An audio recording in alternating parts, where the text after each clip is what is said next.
Hey, happy day. No one in the world has more stress than Donald Trump. I mean, every day there's a new missile that comes at him and a hand grenade and everything else.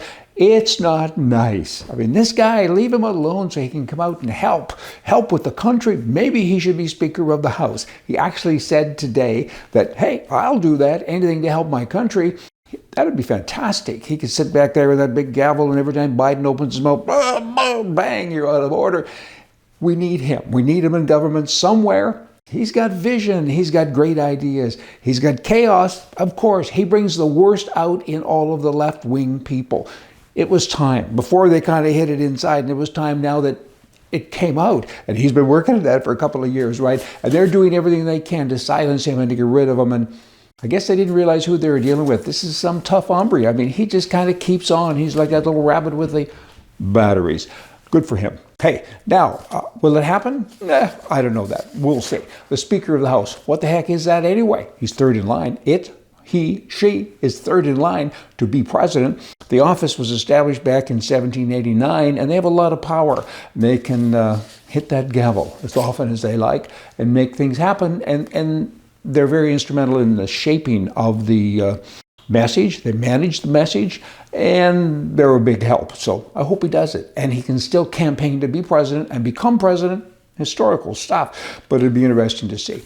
America, your neighbors. It's like any neighborhood where you live. You got to be careful about your neighbors. If they start doing crazy things, there might be an overlap coming to you. And that's happened in Canada and Mexico. There's an overlap swarming into America. On the left, swarming. That's with people on the left.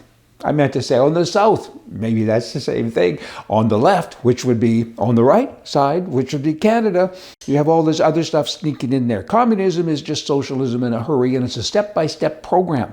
It's a slow step. Capitalism is kind of like a marathon. You want to get there quickly so you can save the day. Whereas this other one, they kind of keep on trudging along. And they started years ago in Canada with healthcare and a variety of other things. They said, we can manage it better, healthcare than anyone else. Of course, that's baloney.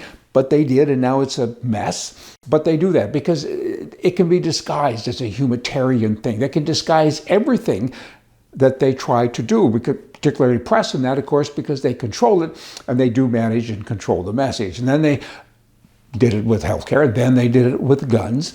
And, people are getting hurt. I mean, the facts, don't let a fact get in your way. The facts didn't support anything that they did, and they continued to do it. And then it started to creep south into the U.S. And now it's there with Biden and his gang. So someone has to clean up the neighborhood, and that is Trump. A lot of you people go, I don't think so. Come on, get over yourself because it's about you. Think about the country. The guy has a plan. Sure, he's annoying sometimes, but he has a plan. And the Speaker of the House, that's a big step towards that because, even COVID was a wake-up call to so many people with regards, to the medical system again, because it was unelected people, bureaucrats, who told the country what to do, and doctors were too frightened to talk back. There's a whole bunch of other examples, but I think you kind of get where I'm going with that. Hey, the right is self-defense in Canada and, freedom of speech. Freedom of speech is a big one. Those are things that are happening. And let me tell you about this. As of the 1st November,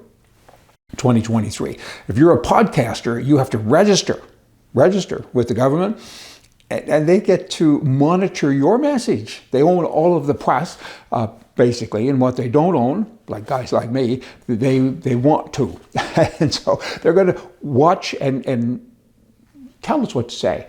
And we have to have a certain amount of Canadian content, and we have to have a certain amount of Indian content. We have to talk about the Canadian Indians, those people that have 1% of the entire population of the nation.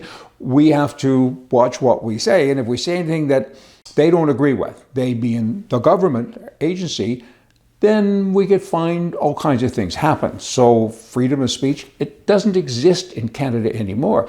You people should be very concerned about that. When I say you people, I'm not referring just to Canadians, I'm referring to Americans, I'm referring to everyone around the world, because it's a terrible thing. Hitler did this.